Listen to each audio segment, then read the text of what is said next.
Giving you the real from A to Z surrounding the Dallas Cowboys. News, updates, rumors, transactions, takes, and more. So strap up, Cowboys Nation, and start your day off with A to Z Sports. Live with Will Steele. 3, 2, 1. Here we go!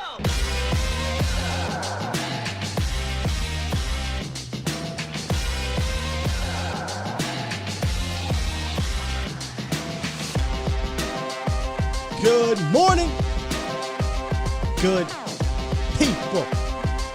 Welcome to A to Z Sports Live, presented by Freeman Mazda Hyundai, streaming live on YouTube, Facebook, and hopefully Twitter. I am your host, Will Skywalker Steele. You're about to bear with me. During this little dead period, it's probably going to be closer to 8:30. I'm just going to be honest with you here, man. But we here, and today we're going to talk about the Cowboys' rushing opponents.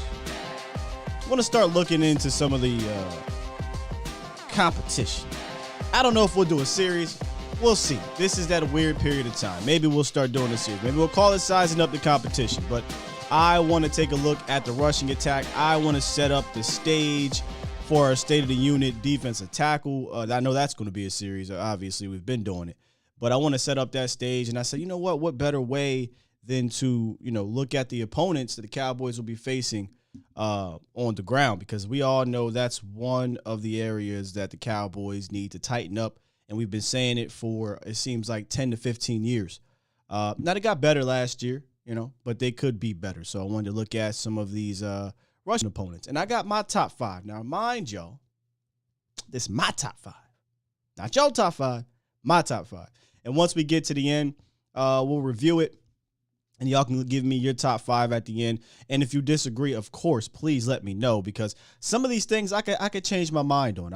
I might even ask y'all to make me change my mind on these rankings here. They're all for fun at this point in time. I figure this is a time period we can have a little bit of fun. And I might surprise you. I might surprise you with who's my number 1. I might surprise you who's not number 1, who's, number 2. I might surprise you. So stick around for that. And then to round up, another article feature. Not a lot of news, so our roundups probably over the next month are not going to be crazy.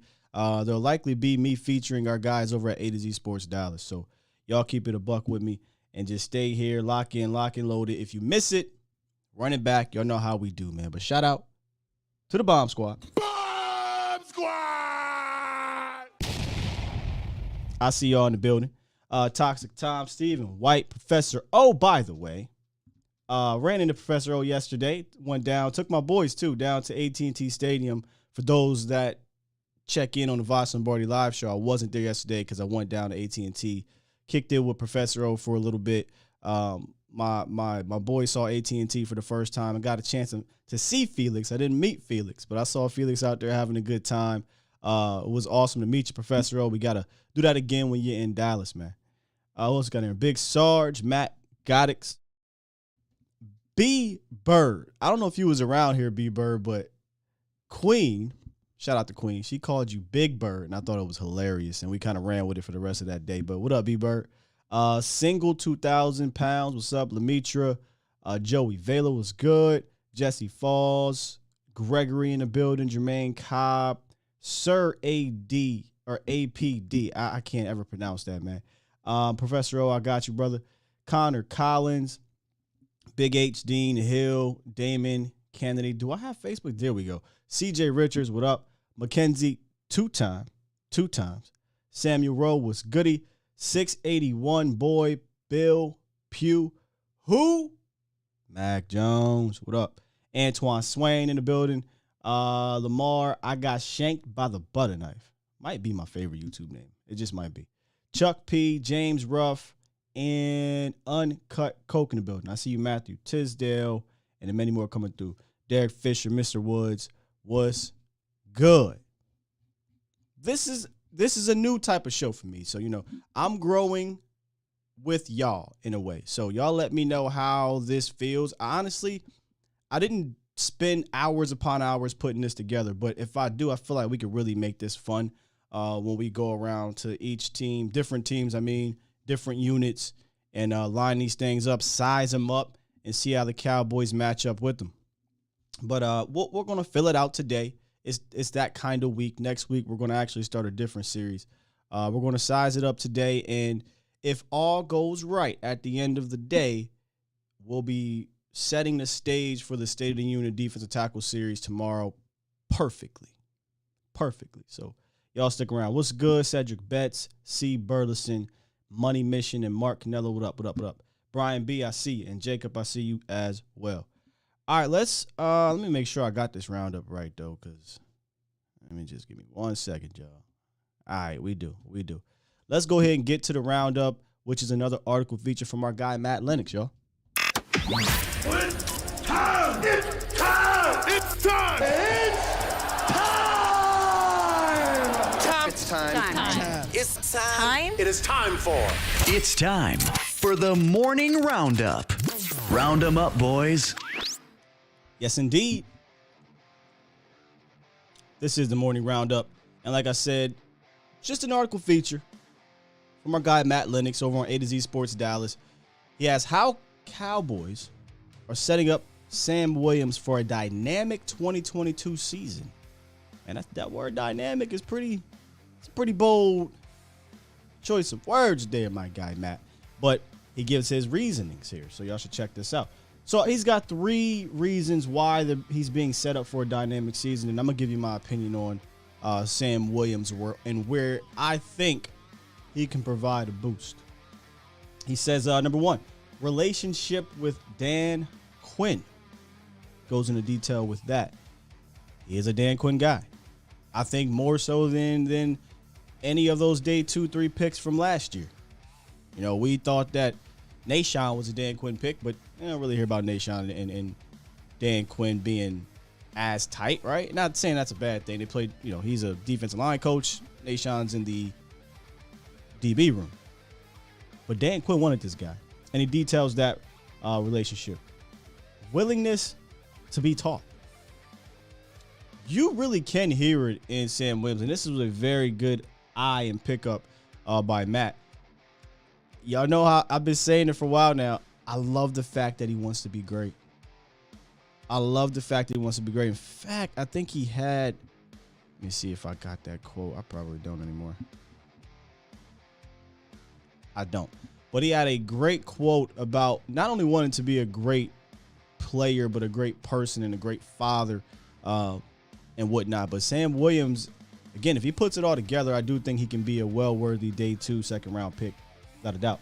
And then his skill set gives Quinn several options. Absolutely, it does. And one of the things I'm going to keep my eye on is exactly where Sam is lined up. He talks about in the article how he played the 4-eye. We've talked about it on here. I truly believe that they can use him not quite like a queen piece that Micah Parsons is, but you can move him around a little bit, just not necessarily in the middle at linebacker. So check that article out at A2ZSportsDallas.com, and many more of the articles dropping by our guys Cole and Mo and Matt and all of the wonderful writers that we have.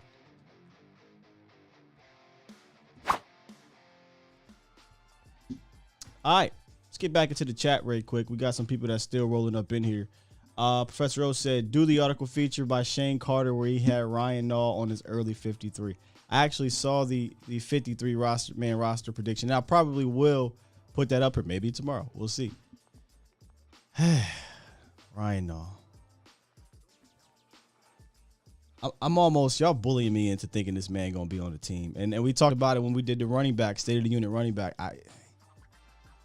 We'll see. Y'all talking about him. Why are we talking about Ryan Nall? You know what? I got the power over here. I can actually put Ryan and Nall on basically the banned word list. Y'all won't be able to talk about it. Try me, toxic. I blame you. Let's see. Sky Dewey franchise. See, this is what y'all talking about. This is what y'all talking about in here. Y'all killing me. Samuel Rowe, Gallup back by week 4. Eagles shook. I'm gonna be real. I know we've been talking about the whole week, 3 weeks. I kind of hope he's back after this. I don't want him to be out for a month. I don't want to rush him back, but I don't want him to be out for a month, man. These first 2 games suck that they're probably not going to have Michael Gallup, but I wish we can get him back after those first 2 games so we can, by the time we get to week 4, week 5, week 6, he's kind of acclimated again. What's good, M. Domino? Killing me. Killing me, Smalls. Yeah, B-Bird, I think you will too. Go back. I don't know if you were around when we did the State of the Unit running back situation. I had a real grown-up conversation about Ryan Nall. Okay. And I said, you know, if I had to lean towards one of these guys making a roster, it was Ryan Nall. And it's because he plays a ton of special teams. Not because I think he'll be a good running back if one of those guys goes down, but because he has the most special teams experience, most NFL experience really behind all those guys. Rico Dowdle, the 2 undrafted guys we got, Jaquan Hardy. There's just not a lot of veterans in that room and not a lot of experience in that room. Ryan Nall has it. We'll see when we get out there. Give him his belt. All right, man. Let's jump into, speaking of running backs, let's jump into the competition, man. Sizing up the competition. I think we might roll with that type of title. We'll see. And like I said at the top, I want to set this stage for the State of the Unit series. And I couldn't think of a better way to do it than look at the running attacks that the Cowboys will be facing in 2022. And also taking a look back at the Cowboys rushing defense last year. Not that great. We look at the defense in general, tough in third downs, tough in turnovers, tough at getting to the quarterbacks, pressure, all that good stuff. Great. Running defense, not so much. They were 23rd in yards per rush, and they were 18th in yards per game. But much kind of like over the last 10 to 15 years, teams weren't able to exploit that weakness week in and week out because the Cowboys put teams on their heels.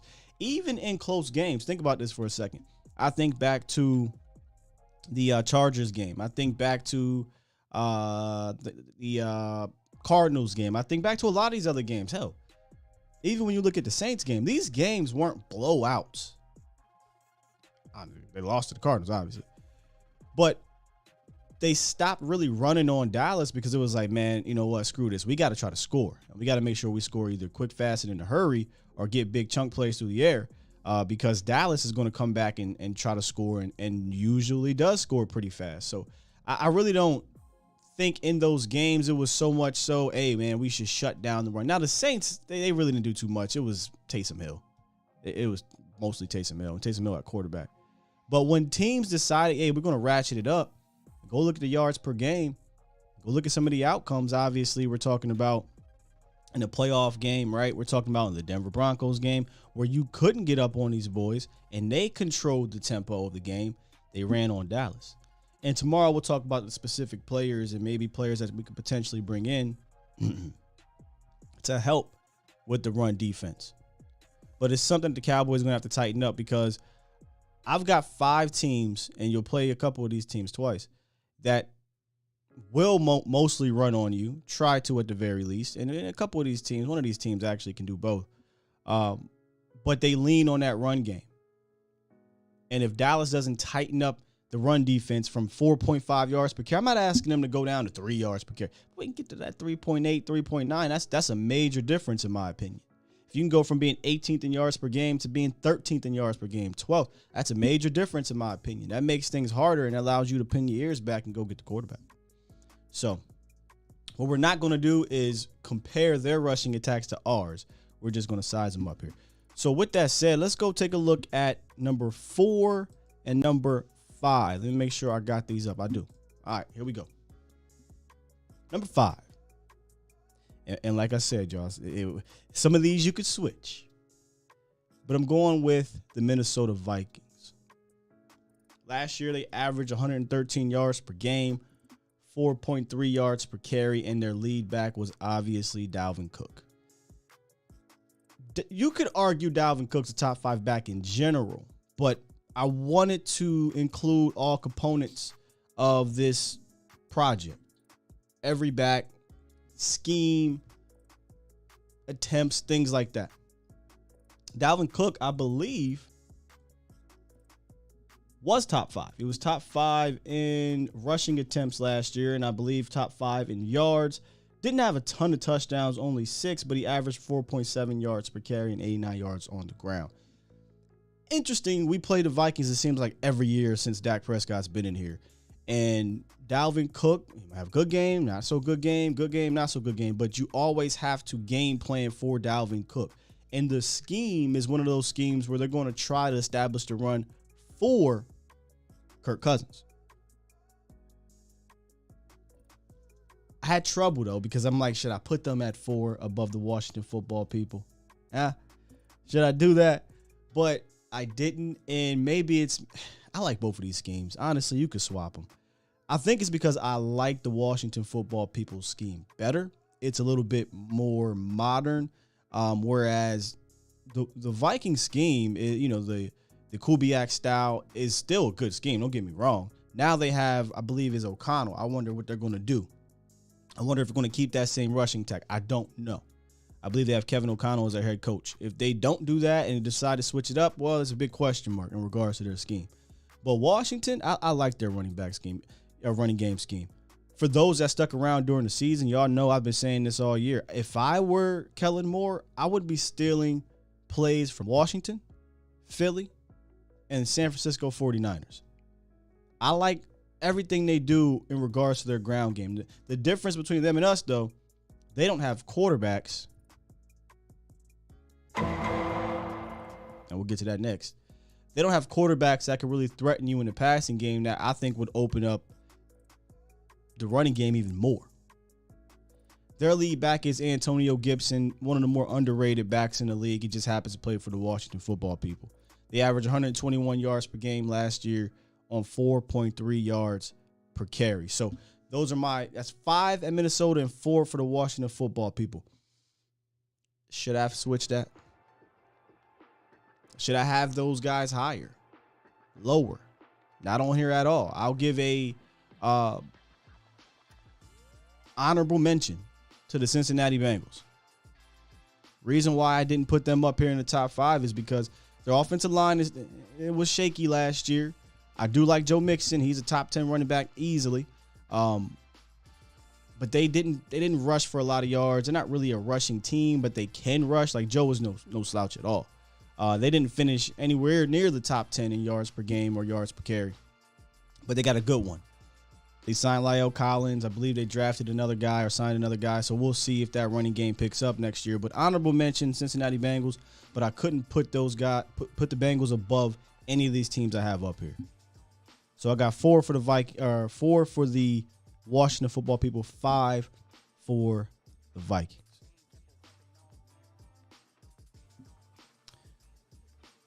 Bengals upgraded their line. They did.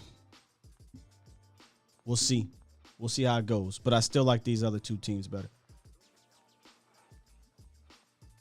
Rushing. I like their running attacks better. Let me clarify that. Kevin O'Connell is a new coach. Adrian, I believe it's Kevin O'Connell. I don't know if they kept, what's the cat's name? The Kubiak guy. I don't know. Maybe I should have studied that a little bit more. And that's why I said when I was talking about the Vikings, if they switched it up and it's going to be more so the Rams style, I don't dislike the Rams running scheme. They don't really care to run the ball a whole lot, but I don't dislike it either. But it'll be different. So you put a big fat question mark on it. But give me Dalvin Cook over Joe Mixon at the end of the day. Oh yeah, Mixon's top 10 for sure. Absolutely.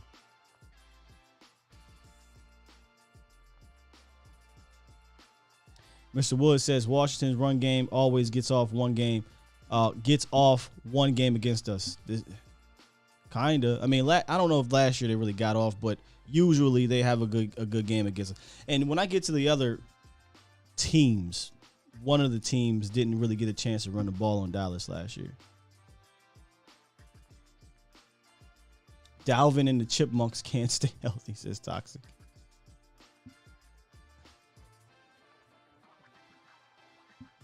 Lemetri says, hopefully La'el didn't pay people off. I like Cook than Gibson as a runner. Yeah, I like Cook as a runner better than Gibson, but I think Gibson is so underrated. In fact, Gibson last year had 1,000 yards on 258 carries, average 4 yards per carry. Just solid average number. Not gonna say average. I shouldn't say that. Not everybody got 1,000 yards.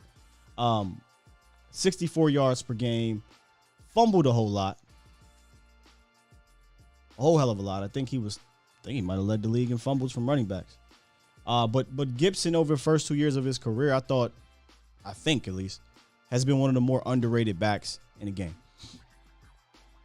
All right, let's get to number 3 and number 2. And here's where it gets a little bit sticky, because I don't want to disrespect the king here. I got number 3, the Tennessee Titans. And I don't say that with confidence, but just let me kind of explain here. Average 141 yards per game, with a lot of that not having Derrick Henry. 4.4 yards per carry. Obviously, their lead back is Derrick Henry. Here's what's wild. My man Derrick Henry played 8 games last year. Finished 9th in the NFL with 937 yards, 10 touchdowns. Like, that is crazy. He would have easily rushed for probably 2,000 yards again had he played. Which you're probably, why the hell you got him at number 3? Well, just hold tight. If we were grading, or if we were rating individual guys, he wouldn't be at number 3. I don't know if he'd have been at number 1 either, but he definitely wouldn't be at number 3. And here's why I have the Philadelphia Eagles at number 2. Because they can't throw the ball. No, in all seriousness. Philly last year found something that worked for them that they really didn't lean on at the beginning of the year. Maybe thankfully for the Cowboys, because maybe that would have been something that kept the game closer in game 1. Who knows? But they found a run game. And they found it schematically. Where I think the Titans, it's Derrick Henry. Derrick Henry. Philly got a decent little stable. I'm not going to lie to you. Miles Sanders, Boston Scott, Kenneth Gainwell, and yes, you got to include Jalen Hurts. Jalen Hurts is a part of their running attack. He led their team, which is why I have lead back Jalen Hurts, in rushing yards last year. And one thing I can't stand as a Cowboy fan is when we play against those running quarterbacks. Now, the difference is now you got a Micah Parsons, right? That changes things. However, even though last year is last year and the Saints are the Saints, the only team I could think of where a running quarterback gave Dallas trouble was the Saints game. And I don't necessarily know it was by super design. I just think the Saints eventually said, you know what, we really can't do too much with Taysom Hill, so let's just start running. And they got off a little bit. He rushed for 100 yards. But I want to see a team. I want to see Philly. I can't wait till we play Philly, not just because of the rivalry, but I want to see, all right, if we have to get into the playoffs and face a running quarterback, or we have to face a running quarterback, Kyler Murray, remember what he was doing a little bit. Can Dallas learn from their mistakes if there are some mistakes, which I'm sure there will be in the Philly game? But nonetheless, 156 yards per game they averaged last year, 5 yards per carry, and they don't have any caliber of back like a Derrick Henry, of course. But the stable is pretty decent. I like Miles Sanders. He always gets banged up, but he's a pretty dynamic back. Boston Scott, an underrated reserve back, little sprinkler guy. He gets in there, squeezes in, squeezes out, gets about 10, 15 yards. Then he busts off a 30-yard on you, then he's done. Kenneth Gainwell, I liked him last year for Philly, and then obviously Jalen Hurts. This is the one I struggle with, though. So y'all let me know. Do y'all want to flip these two here? Do you think Tennessee should be number 1? I got Philly at 2 because their scheme, they're stable, and the fact that they have a quarterback that can truly be a part of the run game. And regardless if they can't throw the ball, that is a difficult thing to deal with. Toxic. Let's see. Yeah, good luck running every play when Micah is on. This is true. This is true. Now, if we're talking about matchups, we'll get to that throughout the seasons. We got a Micah Parsons, so I like that. But we had a Michael Parsons last year, and we still ranked 23rd in yards. But, you know, that's neither here nor there. It all depends on the team we play. Like, for instance, believe it or not, I don't mind going up against Tennessee this year. Derrick Henry. I know that sounds crazy as hell because Derrick Henry's a beast. He's ran through everybody, but you keep Michael Parsons clean. Why shouldn't the Eagles be in the top 5? Are you kidding me? Absolutely, they should be in the top 5, Gregory. I mean, I'd urge you to go back and watch how they changed their. Think about this for a second. The Eagles were really not a great running team those first 6-7 games. They really didn't dedicate themselves to the run game, and then they did, and they became the number 1 rushing team in the NFL, basically in 8 games. That's crazy. The Cowboys didn't get a chance to really deal with that.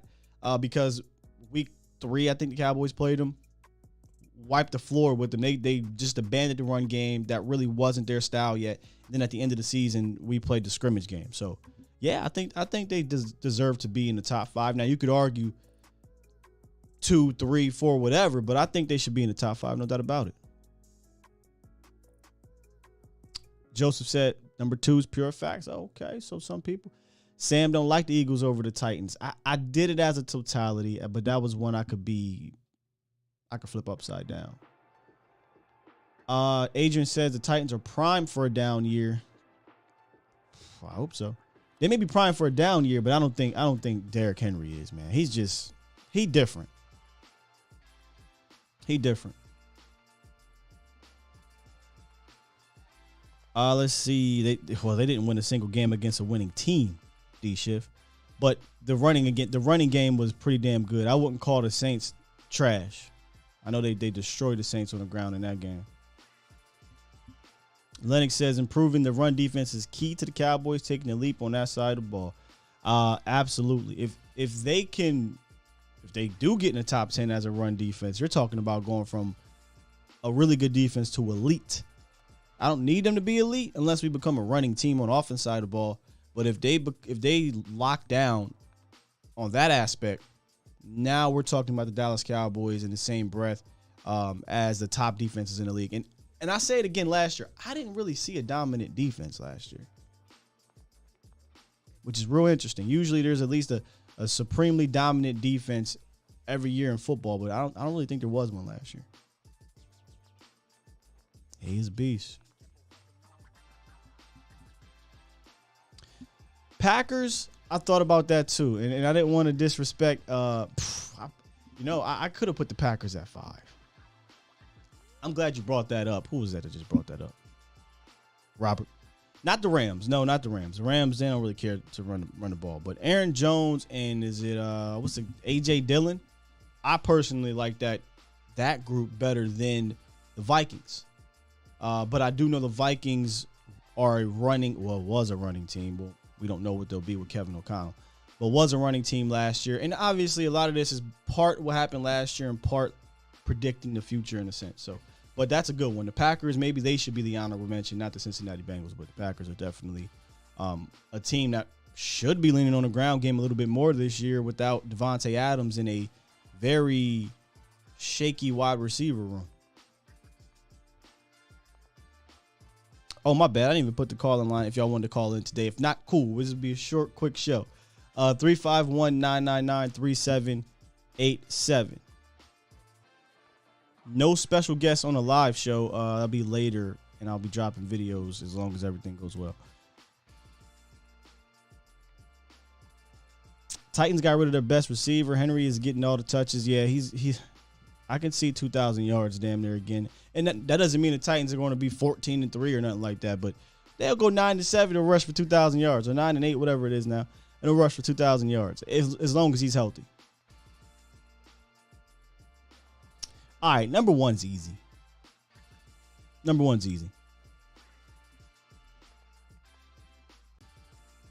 And and the reason why I was kind of joking around about saying I wouldn't put Derrick Henry at number 1 rusher in the league, and it's kind of half joking, half serious, is because this guy right here has come into the NFL and taken the game by storm at the running back position. and it's the Indianapolis Colts. They got to upgrade that quarterback, in my opinion. But it's the Colts, man. They averaged 149 yards per game last year, 5.1 yards per carry. Jonathan Taylor, the lead back, who has been 1B best backs the last 2 years, in my opinion. 1A, 1B. Derrick Henry is King Henry. It is what it is. But right after him, or on his heels, is Jonathan Taylor. He don't got next. He got now. His first 2 seasons, he's had almost 3,000 rushing yards, 29 rushing touchdowns. I ain't talking about receiving touchdowns. He has over 30 total touchdowns and averages 5.3 yards per carry. Dude is unique because he's a big back. He can run over you, but he's also has some long speed. He ran, 4.4? I want to say maybe a 4.39, something like that. And you see that. It's not just, hey, I trained to run a 4.4. The speed is there. And he was one of the most clutch running backs over the last 2 seasons. He's so fun, man. And he should also give you confidence moving forward in the fact that, hey, I don't need to draft a running back in the first round. Also, Derrick Henry, right? Dalvin Cook. Most of these running backs don't get drafted in the first round. Ain't no knock on Zeke. It's just that I hope teams learn their lessons that you can get fantastic running backs without taking them early in the draft. And Jonathan Taylor is the newest shiny example of that. He is without a doubt an all-pro, which he did get those all-pro honors. And think about this for a second. He didn't even start the season off his rookie year. He only started 13 games and had roughly 1,200 yards, 11 touchdowns, and averaged 5 yards per carry. Last year, he was a triple crown winner in a way of running backs. Led the league in rushes, rush yards, and rush touchdowns. But if you want to go further, also had the longest rush and also led the league in yards per game. Not to mention, he ain't no slouch in the pass game either. I didn't bring up the pass game with these guys, but Jonathan Taylor deserved to be talked about in that state too. He averages 9 yards per reception for a running back. That is really good. 360 yards last year and 2 touchdowns. This is the game right here where, and obviously the Titans game, but I think they play the Colts first. We're okay.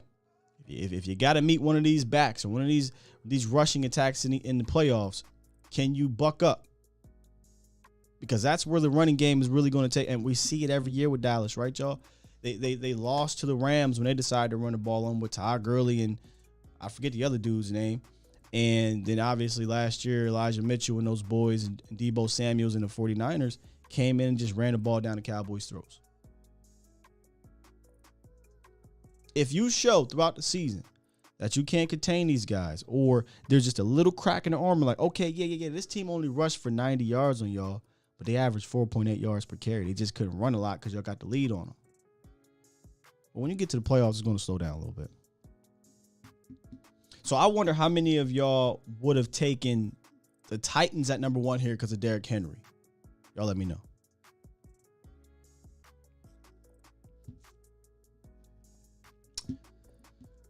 Y'all let me know. Lemitra says Jonathan Taylor is correct. Number 1. Taylor's a beast. Saw him first time in the playoffs. Sorry, but Henry ain't that good. Whoa, Shane. Dude has one running style. He's going to be cut out of mouths before even Zeke. What does that even mean? He's going to be out. Oh, he's going to be out of mouths. Oh, he's going to be out of mouths before even Zeke. Okay.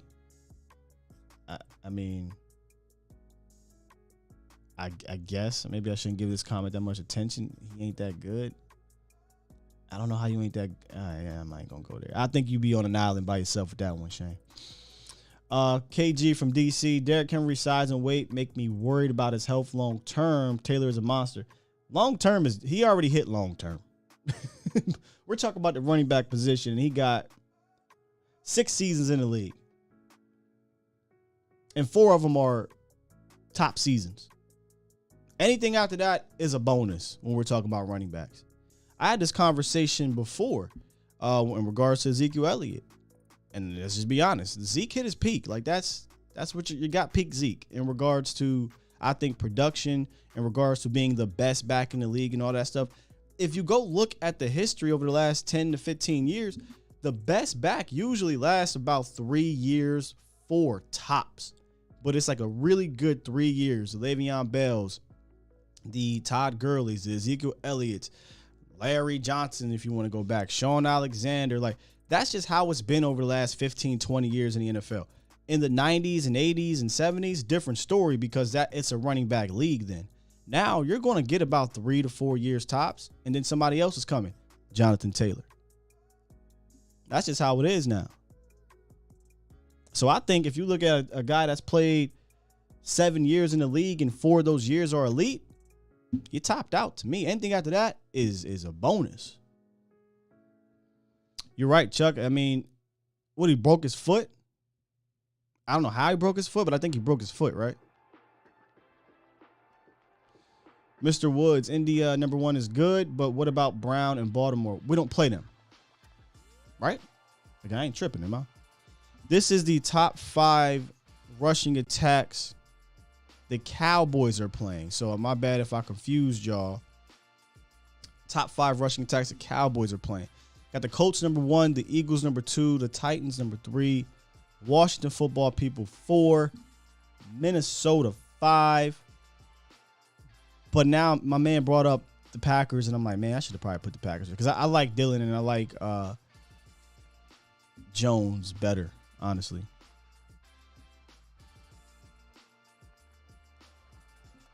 B. Bird said, we were high on Bo after last draft.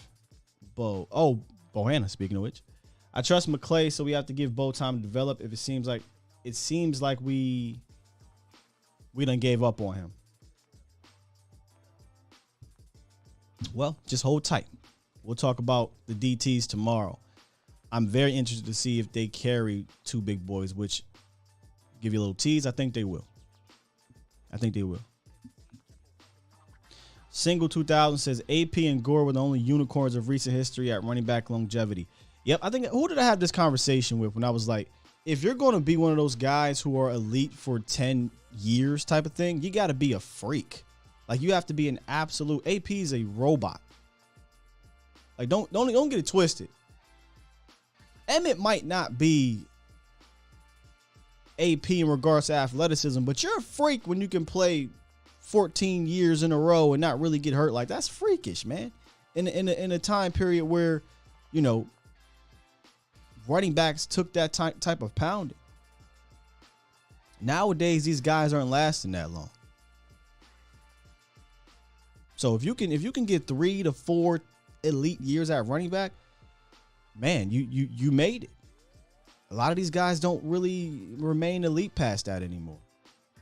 I don't really know what that is, but it just is. Shoot, Shady too. Shady was maybe the best back in the league for a 3 to 4 year period. Now, being the best back is different than being top 5 still. Like, Shady remained top 5 for about 7 years. I'm gonna go look at Shady's stats. It's my boy. I ain't gonna do him like that. I think he a Hall of Famer.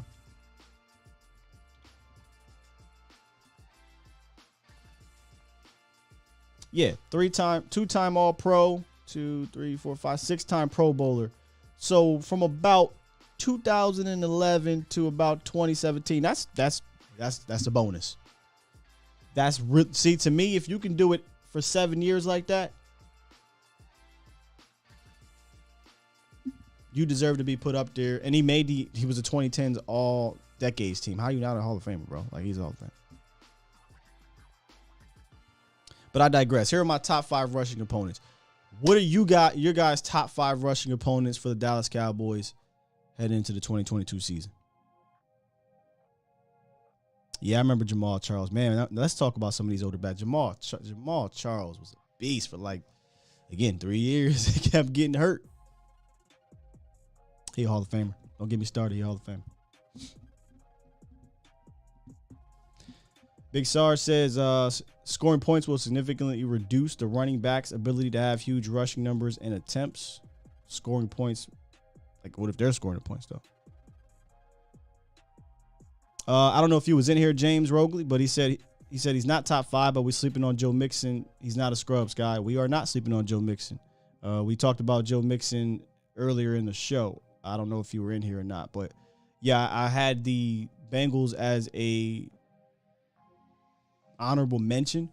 And I said, while the Bengals rushing attack is not great, Joe Mixon is a top 10 running back easily. Easily.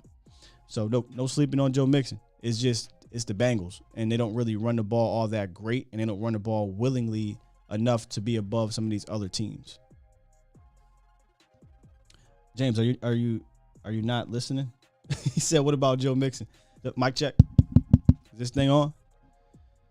Larry Johnson. I remember Larry Johnson.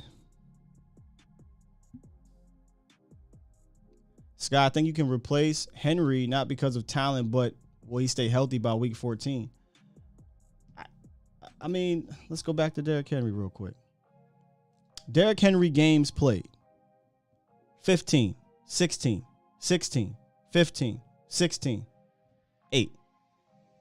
I mean, sure, if we're concerned about his health going forward because of last year, which seems to be an anomaly of a year, that's fair concern. But until I see him be more injury prone, I just kind of look at it as, okay, it was a one-off, right? Like, his history shows me that he's reliable, but he broke his foot last year. So I'd count on him being around. But again, it's football, man. So maybe he will be dinged up. Maybe he'll miss him. Who knows? Lemitra says, your list is my list, Sky. CJ2K, what a fun running back. Brian Westbrook was fun as well. Even though I hated the Eagles, I have respect for him. For who? For what? Shout out to Ricky Waters. He's from my hometown as well. Funny story about Ricky Waters when I was a kid. He know my pops, and he came back home. I think Ricky was rapping at one point. This is kind of a cloudy. I feel like Ricky Waters was a rapper at one point. He was back home trying to sell his mixtapes or something like that. I have to go look that up. Legends would put the Titans at number 2. I ain't mad at that. Because Derrick Henry's is a beast. The only reason why I had the Eagles at number 2 was because of their scheme is really difficult run scheme. And the quarterback, when you add the quarterback to the rushing attack, that makes it much more tough.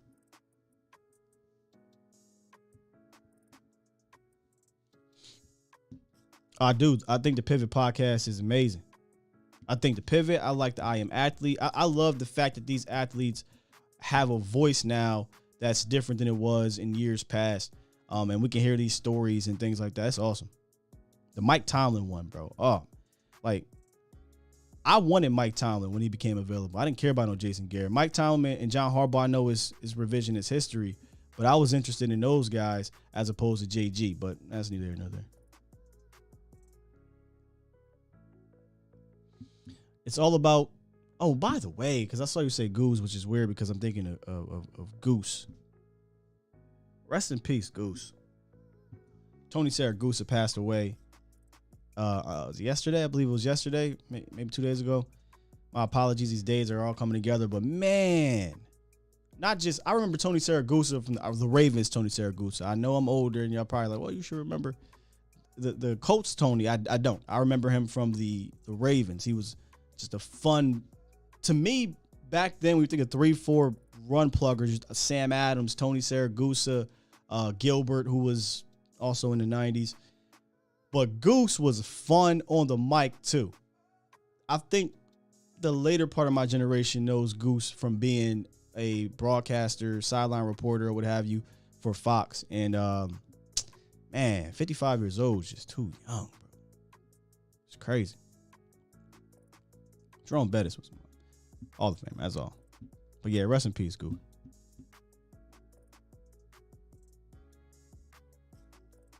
I know Jamion. They would definitely never hire a coach like that, which, again, I was younger at that time. I wasn't really thinking like that. I'm like, yeah, let's go. We know that ain't happening now. Oh, yeah, CJ, this is a good point here. He says, Sky, I know this is off topic, but remember what Sean Payton did to Darren Sproles? Imagine what he could do with Tony Pollard. Not just Darren Sproles. I mean, Alvin Kamara to keep. I think Sproles and Pollard are different. Different in size, different in abilities. I'm telling you, man, Kamara, Tony Pollard, you can hate me if you want, but I think those two are very comparable. They just don't play in the same system or get the same opportunities.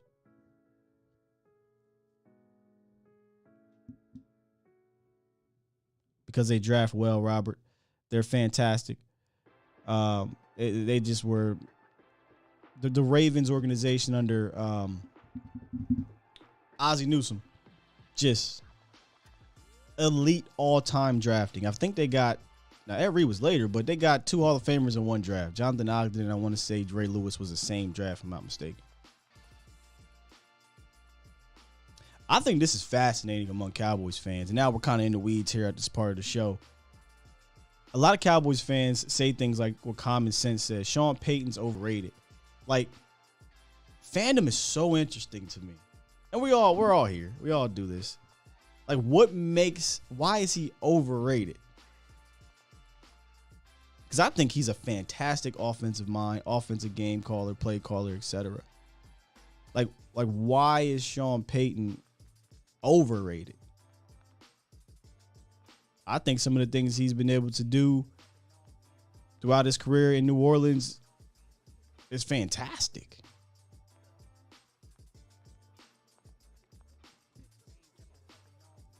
Appreciate you, Mel. You said your points about Kellen were spot on yesterday. Kellen needs to go get experience. Yeah, go somewhere else to get that experience. Oh, without a doubt, Robert Wallace. I mean, that's what's interesting here is like, all right, for those that don't like Sean Payton or Kellen Moore, I bet you change your mind real fast. Lamar said, do I think our run game changed when Gary Brown got sick? Nah, I think it changed when Kellen Moore came on board and Joe Philbin. No offense to Joe Philbin, but Joe Philbin is a coach. I know this is going to sound crazy, but I think he's a offensive line coach. He's not necessarily a guy that's going to mesh a run game system with Kellen Moore, who I think needs that. So that's when it changed. When you got rid of a Scott Linehan, who was pass game coordinator, and you had Callahan as your run game coordinator, and then Scott just kind of carried over the running, and you know Jason Garrett was going to be a running guy. I wanted to keep the similar system. You brought in Kellen, you brought in Joe, and I think that's when the running game kind of changed a bit, man. They were obviously a bit more of a passing team, but last year, I thought we were seeing something different. I thought, okay, Kellen got some pulling going on. We're running on the outside. We got some pre-snap motion. Then, boom. Stop. No explanation. None. No one is asking that question. I'm not saying I'm a fantastic interviewer or nothing like that, but it's a simple question to me. Hey, weeks 1 through 6, 7, whatever, you were pulling guards. You were running outside. You were pre-snap motion. You don't need to have a healthy left tackle, right tackle that's at the pre-snap motion. Why did it stop? Nobody asked that.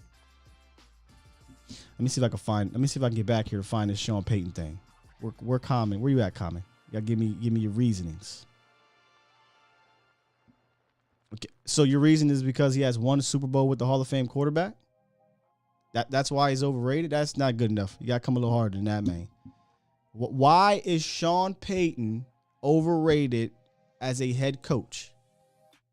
Not many coaches have multiple Super Bowl rings with Hall of Fame quarterbacks. That ain't good enough. Because if that's your criteria, then shoot, man. All head coaches with a Super Bowl with one Super Bowl with Hall of Fame quarterbacks are overrated. Look at the totality of his career. I just want to know why he's overrated. Absolutely, he changed the culture. Toxic.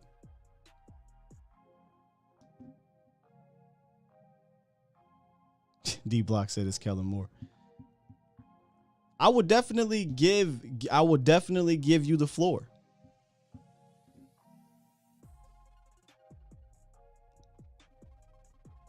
He said, wrong Sean. Didn't Sean Payton get walked off in the playoff game? Again, so now he's overrated because he lost the playoff game.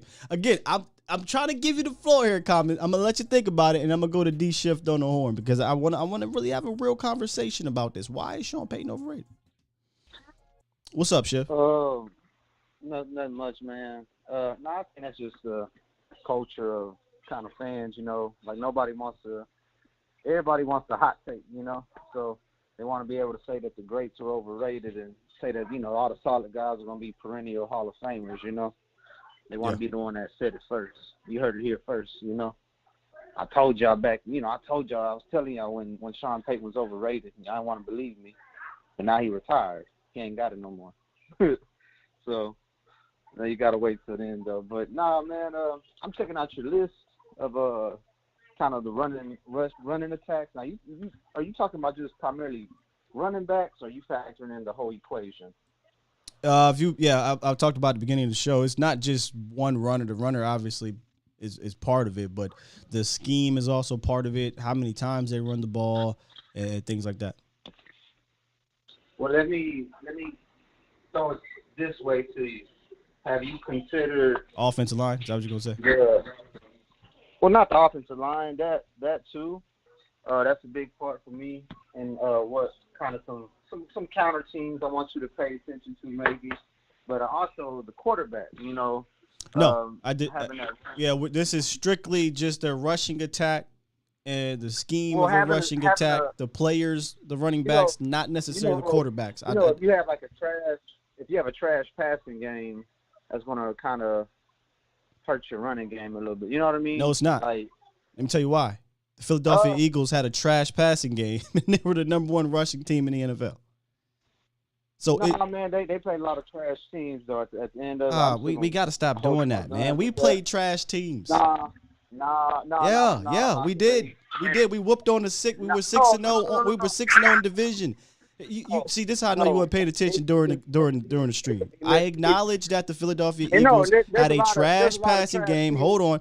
I acknowledge the Philadelphia Eagles had a trash passing game, and I said that they have a good running scheme, and the fact that they have their quarterback that can run, it makes it a bit more difficult for them. Now you may go. Okay. So, I don't say that just to be, Philadelphia Eagles fans when they, or any fan when they talk about that, he only does it against trash teams. I don't mean it that way. But, again, you always preach context matters. So if we put it in the context of, am I threatened by them, especially the first game, I didn't want to go into the weeds with the Eagles. We've been talking about the Eagles a lot. But the first game, I just still think it was available, your personnel. Yeah, you switched the scheme up.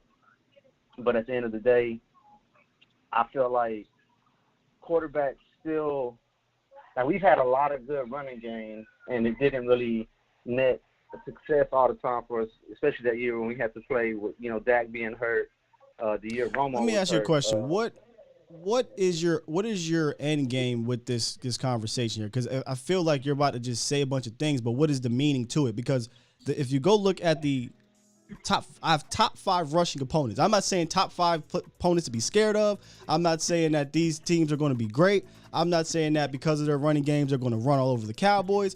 I'm just saying these are the top 5 rushing teams that the Cowboys will face this year. And it sounds like you want to poo-poo them because you think the Cowboys can beat everybody. So what is your overall point here? No, it ain't about them beating. I'm looking at your rushing game attack. I don't care about that. But, I'm talking about, all right, so I agree with you, the Colts being number one. Sure. Just because of how good the offensive line is, still a top 10 O-line, and Jonathan Taylor. I would put the Eagles back to the third. And I still hold my reservations just because of Jalen Hurts. I just don't think they can just run through everybody the way they did at the latter part of the year. That's just my opinion. I think the Packers should actually be number 2, just because of what you have with what's your big boy. And I know they throw a lot with Rodgers, but Aaron Jones and AJ Dillon. Yes. I would like. I should have put them in my top 5. I think I would have replaced them for the Vikings, honestly. Yeah. So the Vikings what made me weary about them, and this is all me going to websites and PFF and what their rankings are. We know how that goes, right? So this is just me kind of just throwing it out there. I said Eagles 3. I would like the Bengals to maybe be 4, just because of what you have with Joe definitely. Mixon, So I thought about the Bengals, and I couldn't put them in the top 5 because they weren't a dynamic rushing team last year. But I like Joe Mixon. I think they'll be better because of the additions of their offensive line. It's very possible. And then 5, I still like the Bucks over teams like the Commanders, the Titans, and the Vikings. What? And going off the PFF, I was looking at their just the O-line ranking, and the Bucks still have a very healthy offensive line. Their passing game you gotta walk that still back. support it. The Bucks running attack over the Tennessee Titans. I mean, I don't care. I'll give you Washington, whatever, screw them. But the Titans? And this is over. And I mean, Fournette's not Derrick Henry by no stretch of the imagination. Not even close. But he's not Kenyon Drake compared to Derrick Henry, right? Like he's a little bit better. He is Kenyon Drake compared to Derrick Henry, but what makes the Bucks rushing attack better? Like I said, when my first point, just bringing in just to have other parts of the offense to take stress. I think the Titans running game is going to be real stressed out just because of the boxes that are presented. I think that's the biggest thing you got to scheme for. You're not really scared of Tannehill. You're not scared of who's their wide receiver, Traylon Burke.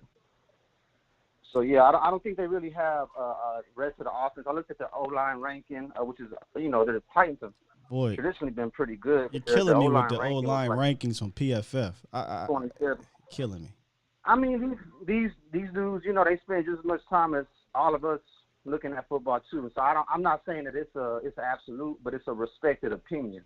Just like I respect your opinion, I can. You're treating it like absolute because every time you bring up O-line, you're bringing up PFF. There's other things, Football Outsiders. I mean, you can go to SIS. You can go look at. You can go look at 20. I ain't gonna look at 20, 30 websites and then compile a average between and give you that.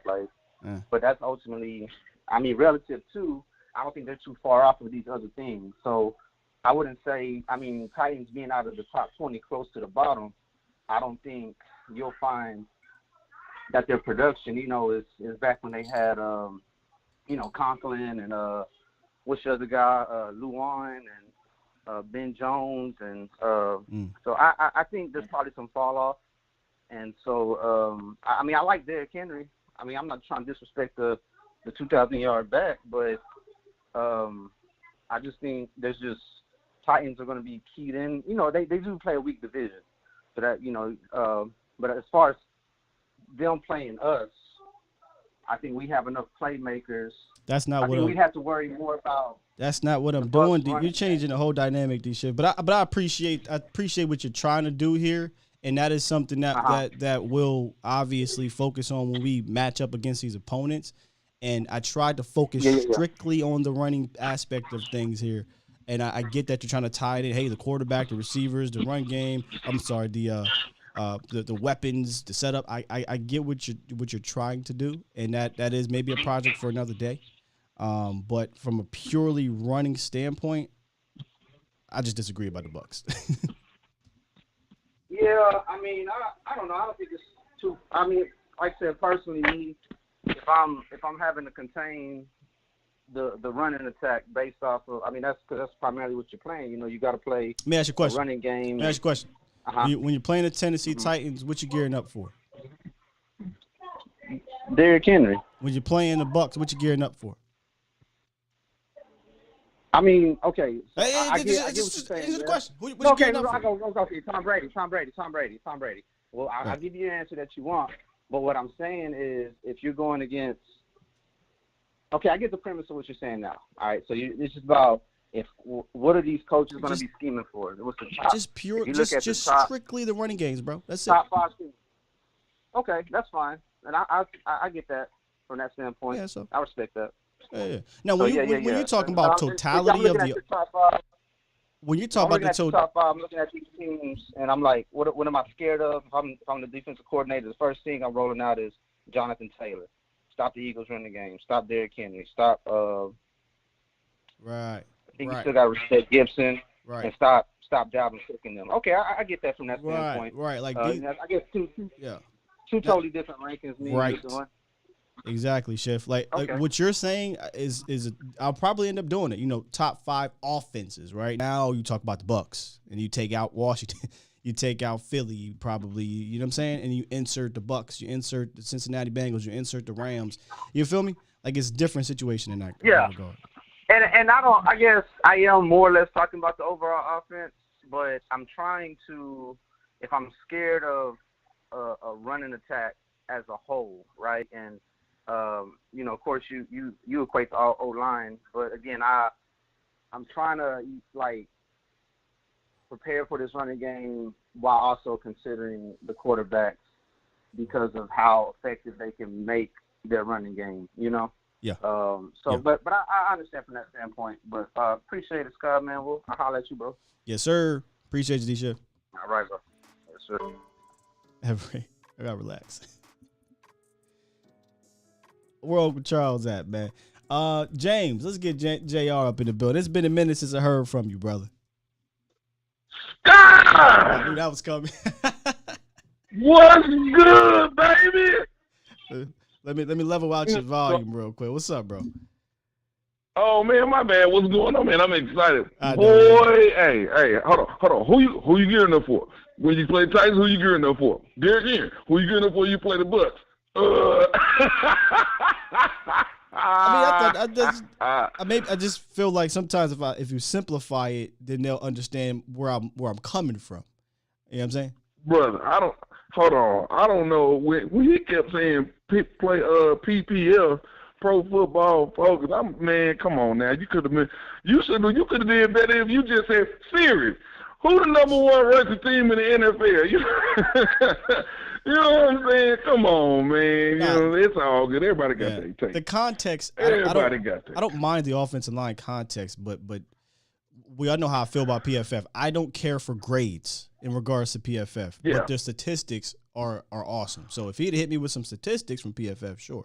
But rankings, I don't care about that. But if you talk about losing Lewan or Conklin, yeah, I understand that more. So just to let y'all know, I can care less about PFF grades. So if you hit me with that, I'm gonna be like, why? I don't care. Come on, y'all. Yeah, all y'all statisticians out there, come on, give us some stats. What was the team ranking for rushing yards on first down? You know what I'm saying? You know, how many times in 30 short situations did they go to the run, and how many times were they successful? Give us something like that. Come on, bring us the juice. Yeah, bring us the juice. You know what I'm saying? Shoot, man. Hey, but it's all good, boy. Listen, y'all, there's a couple other ones I'll give y'all real quick. Sharp Football is good. Football Outsiders is good. SIS Data Hub is good. It's not just, hey, I'm ranking my offensive line. They ranked the Cowboys offensive line number 1 last year. That should tell y'all right there. I don't give a damn about no offensive line rankings from PFF. I digress. What up, Jay? Thank you. Hold on, you ranking the Cowboys offensive line number 1. They got Connor Williams started. Come on now.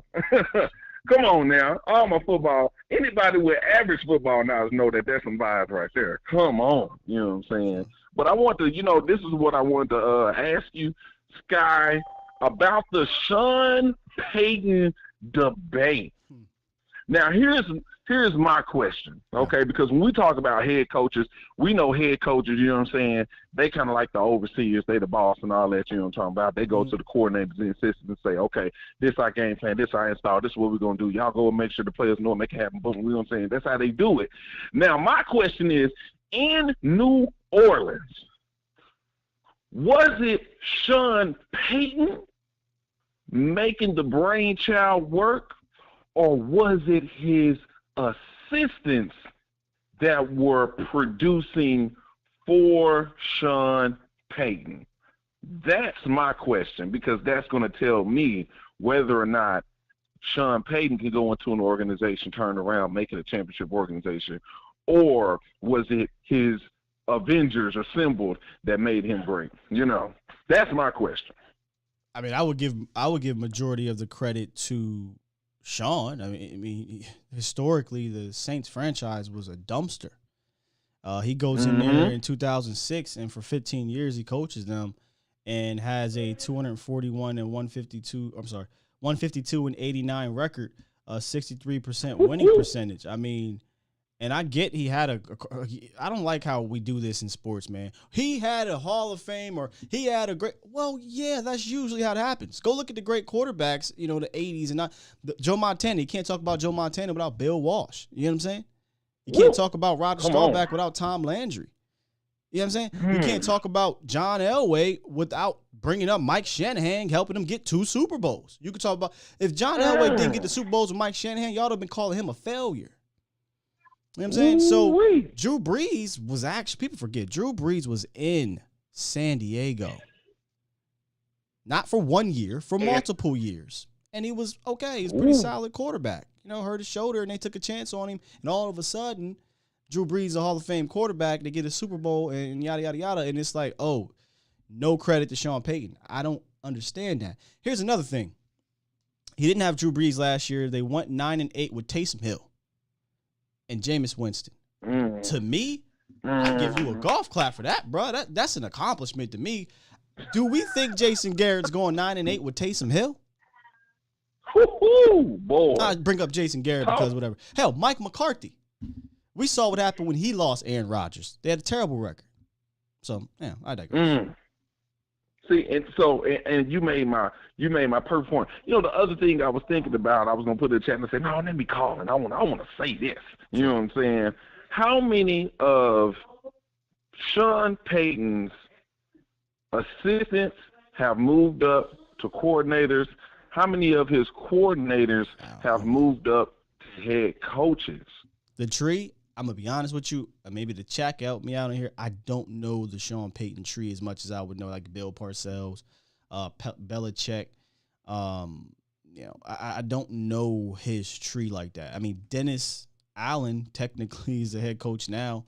And I think Dennis Allen, correct me if I'm wrong, was defensive coordinator with Sean Payton. Then he went to Oakland and then back to New Orleans. So, but I don't recall a ton of his assistants. I want to say Aaron Glenn might have been an assistant at one point. Now he's a DC. But yeah, I don't. Joe Brady. Was Joe Brady? Not Brady. No, I don't think Joe Brady. There was a Lombardi that I think was a quarterback's coach. Now he's an offensive coordinator. But I don't think he has this like amazing tree. So I'm not really sure where that fits in your narrative. This is where it fits. Because if you want to say, if somebody out there want to say, oh, well, he had like all this other talent under him. It's really the coordinators is really doing this because they got to do. When you go back and look at his tree, you don't see a lot of elevation like we do with the other with the other head coaches that you name. I think of Bill Belichick is like the best one. You know what I'm saying? And we look at the success rate of all the coaches that came under him. They got elevated off his name, Super Bowls, just like that. You know what I'm saying? Didn't really produce a lot of good fruit. We haven't even seen many elevations for him. So that's another fact or another. You see what I'm saying? That's an absolutely fantastic point. That a different way to look at it. Like how many of these amazing assistants, if he had one, right, went on to be head coaches elsewhere? I don't recall. Only Dennis Allen is what I can remember. To be honest, you see what I'm saying? Greg Williams, but I think Greg Williams was already established elsewhere, but then he won a Super Bowl with Sean Payton. So. Yeah. He who did he win? He won under who was it? I can't recall it right now. But he was already, like you said, he was already established going into the organization. But that's my whole point. You see what I'm saying? So when we talking about this whole Sean Payton thing, is he great? Is he not? And really, it was just only a couple of people. You know what I'm talking about? No. Please sit down, a couple of people. Brother, it's not, man. I saw on Twitter where people comparing Mike. I'm gonna just be real. Mike McCarthy or Sean Payton. It ain't even close for me. Give me Sean Payton. That's not a knock on Mike. It's just that I've seen Sean Payton be able to adapt over the last 15 years in the NFL. 15 of them things. I mean, Mike McCarthy and I like Mike. I'm not disrespecting Mike or anything like that, but Mike doesn't have the juice in Dallas to do what he want. Bet you Sean would. Yeah. Bet you Sean would. And they'd be stupid not to. Because you saw when he had the juice to do what he wanted in New Orleans, he turned a franchise completely around. I don't think that was the case with Mike McCarthy in Green Bay. And again, I'm not trying to knock our coach. It's just that Mike, in reality, Mike had a similar structure in the sense of, hey, you got the general manager, he's going to pick the groceries. I got my system. We just going to coach what we got, and we got my Hall of Fame quarterback. Let's roll. Sean had his hand in everything over there. So, but I digress. No, and that perfect point. Because when he has a whole system, he believes in that system. I mean, you can see the fruit that's produced. My last thing is, imagine pairing a Sean Payton with a Dan Quinn and a Will McClay. Put that on for about 3 years, man. Hey, deep playoff run. No one and done. Deep playoff run. You get him the personnel he needs. He able to bring in his coaches that can teach and run his system effectively. You let Dan Quinn be Dan Quinn. Oh, my goodness. The sky's the limit, baby. That's all I got. Make sure y'all hit that like, subscribe, and share button because you're getting the best Cowboys content here this side of the Mississippi, baby, all over the world. Love you, Sky. You have a good one. Appreciate you, JL. Appreciate you. Yeah, I don't know, man. I just thought that was interesting that he's considered overrated. I'm looking at his little statistics here, but they don't really show the full the statistics. You know, that is what it is. One of the things I will say that I think a lot of people run with the ammo with McCarthy and Sean Payton. Hey, they got similar records. They have won Super Bowl, Hall of Famers, playoff success, yada yada. You're absolutely right. I'm not even going to debate that. But then when you break it down a little bit more, I ask again, who would you rather have running your offense, Sean Payton or Mike McCarthy? We ain't talking about Kellen. That's not even close. Sean Payton, Mike McCarthy.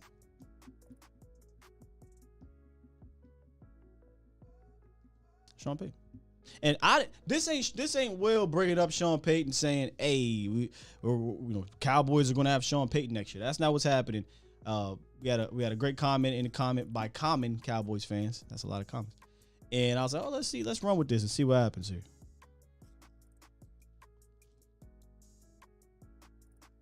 What's goody, Los? It's been a minute. I heard from you too, man. What's up, man? Well, good morning, Sky. Long time no talk, man. I just, I heard about this talk about the running attack, and want to chime in my little piece if you don't mind. You know what I'm saying? Which part of the running attack? Our running attack or the opponents? The opponent. The opponent. Cool. And we already spoke about our running attack. I mean, it's going to be up to Kellen Moore and Mike McCarthy to implement Tony Pollard if they want to succeed. So it's up to that. But for us, I'm looking at us defending our running game, and we already know what Micah is. But if we're going to be disciplined within all these runs, because keep in mind, all these teams they're going to want to run the ball on us. Statistically, Cowboys have always been not the best, but they haven't been the worst. They've been kind of in the middle of the pack, or slightly average. We're talking about. We're gonna have to stop and run. Yes. No, they were not slightly average, bro. They were 23rd last year in yards per rush. That's not average. So, that's bad. Yeah. So So you can say, Sky, like, we have always been weak in that department, and we already know what Micah is. He's gonna be a Hall of Fame linebacker, maybe an All-Pro this year. Maybe Defensive Player of the Year, right? But if we're going to stop this run, it's going to be the development of, and I kind of commented it, is going to be up to LVE, Jabril Cox, all these safeties to be stepping up, because we can't rely on Micah to do all these plays. So you don't think it's got to do with the DTs? No, I think the DTs is going to be, their job is solely to plug in that middle and create, at least a second or something for us to get a pass rush. Now, if they're attacking up the field and, because in honesty, Scott, I feel most of these opponents are going to not attack us from the middle, but they're going to try to attack us from the outside. And if we're not capable of catching up to all these movements, their play action plays or anything, because I'm really worried about LVE, Sky. I've seen him play out of place so many times. And, I just basically it's just going to be up to the linebackers. And go ahead. What would you consider a Cowboys' weakness? Defensive end or up the middle defensive tackle? Which is more of a weakness? Not saying that these guys are all they're bums, but which one is the lesser of the two? I should say. This is gonna be both for me to say. If Mike is not playing the edge, defensive end. If Mike is playing the linebacker, I think defensive tackle. He's not. Okay. Let me rephrase it. No, Mike is not playing defensive end. So D-Law, Dorrance, Basham, Armstrong, Fowler, Sam Williams. Those are the defensive ends. Or Neville, Osa, Big John Ridgeway, Bohanna, Carlos Watkins. You're saying the defensive end room is worse than a D tackle. Correct. And I'll put my. I didn't expect that, so I can't really follow up. Because I was going to say, if I'm the offensive coordinator, I'm going to attack the more weakness of your defense, and I think it's up the middle. Yeah, and I don't know. I mean, I think Osa. I mean, this is just my opinion. This is optimistic, Sky. But I think Osa is in a big year for development, and I feel like with him adding that peanut butter, he's going to have more. I think he's going to have more to prove and probably give Cowboys hope on that room. Sure. Because I feel like Osa. I'm really high on Osa. I'll just say that, Sky. And I am too. Ridgeway, but we don't. I hate to do this. We have an elite run defender at defensive end. I don't know how the hell you can say that's what. He's an elite run defender. Who's an elite run defender at defensive tackle, Los? I don't know. I'll help you out a little bit more. Who is an above average run defender right now at defensive tackle that we know of? I would just maybe play my hand on Osa. Maybe that's about it. I don't know. So we're banking on the potential, which again, that's not. I don't blame you for banking on potential, but I'm just kind of, if I'm week 1, week 2, and I'm looking at it, I'm like, I'm going to attack the middle.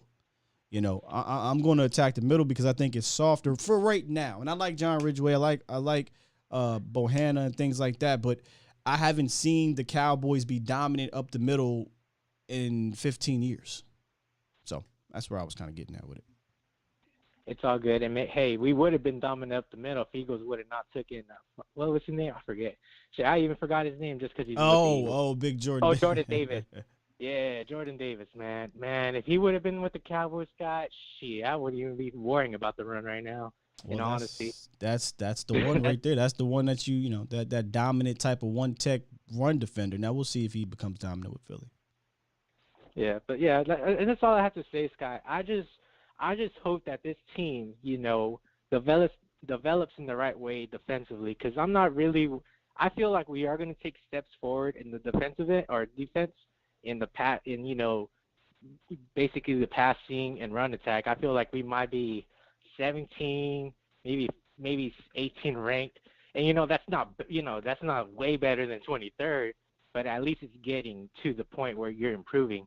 But what I really need to see is, this time. I mean, I'm not gonna say this ties with the defense, but if the offense is not being on the field, right, and the defense is just out there, trying, being gassed, then I feel like that's gonna create the problem. Because if the Cowboys are not able to provide a good running attack themselves with Pollard and Zeke, that's going to spell a lot of trouble for the Cowboys. And I just hope they work on that during the ZLTAs. And that's all I have to say, Sky. I appreciate you, Los. Take it easy. Fascinating. That took me for a loop there. I didn't think that most people. I don't think most people, but I didn't think there was people out there that believed the defensive tackle room was better. And here's why I don't think it is because I don't think there's a player in the defensive tackle room better than DeMarcus Lawrence, just alone.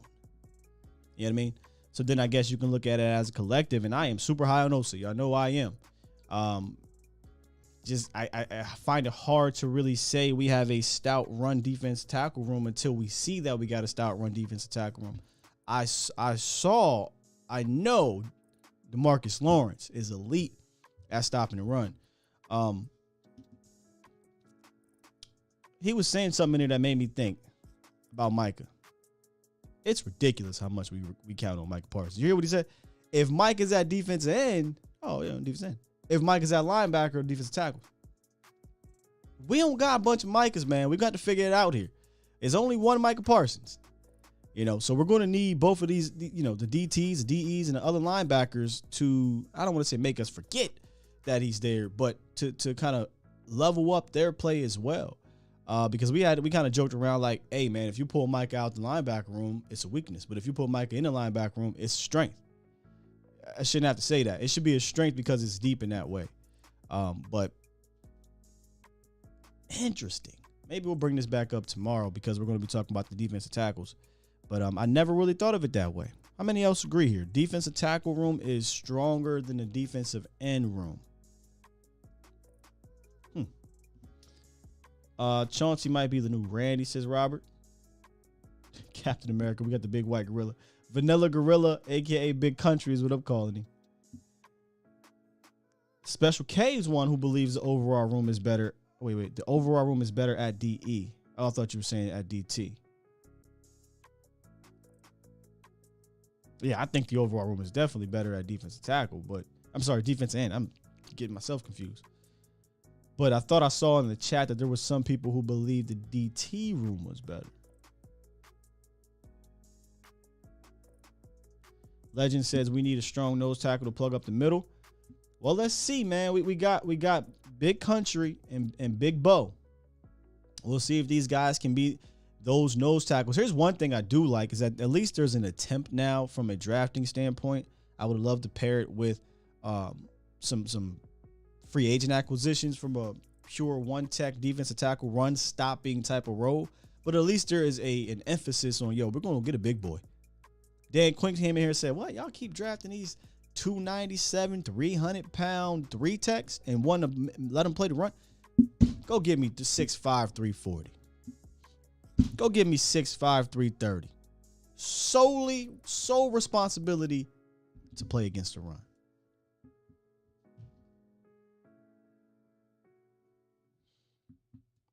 Chauncey or Osa will be our Michael Bennett. Hope so.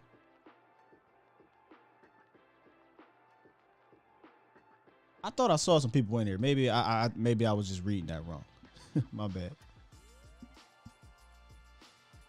I like Neville. I don't think Neville is a top flight run defender yet. I actually looked at Neville as more of a pass rushy guy his rookie year. And then last year, it seemed like he swolled up. And now he's putting on weight, so maybe he's going to be that guy. But once again, I'll pose a question to you, CJ. Who in that room has established themselves as an above-average run defender? I'll give you, I'm going to say above average. I ain't going to say good because we really haven't seen that just yet. Above average. I would say average right now until we see. But I can tell you for a fact, DeMarcus Lawrence is elite, and he changes the game from a run department, I think, if you're running towards him or what have you, that no one else in the DT room has shown just yet. And that's what me being super big Osa fan. I think Osa's going to be a beast this year, right? More so looking at it from a three-tech rush department, but I think he'll have his moments in the run game as well. But I think in this scheme, you're going to need both of those boys, Ridgeway, Bo. I guess Watkins is considered. Oh, I don't really know what they're doing with Watkins.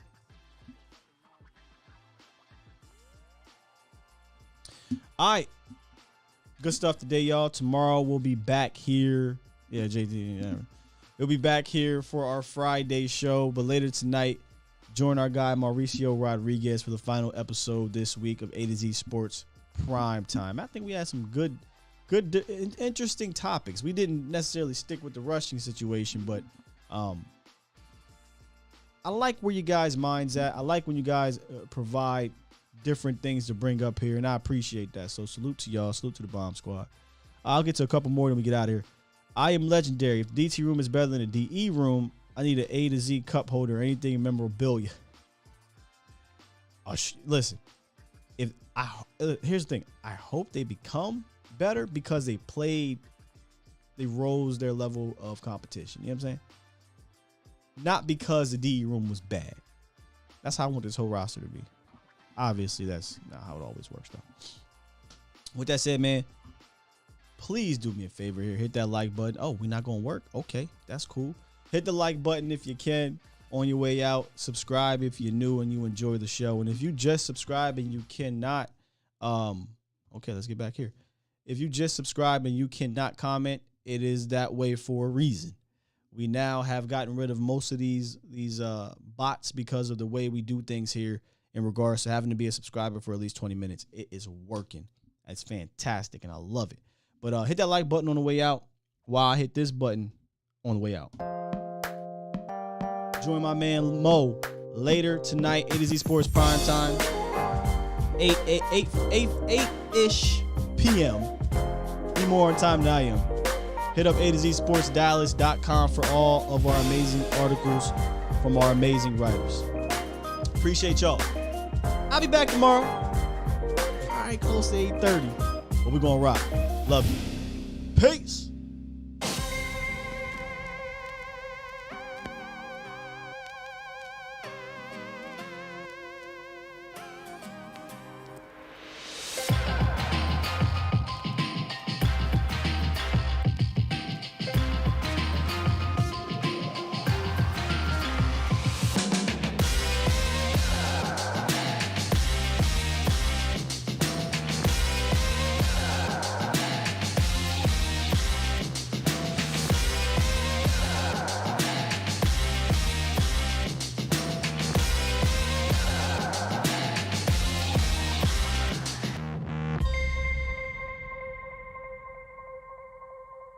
Bomb Squad!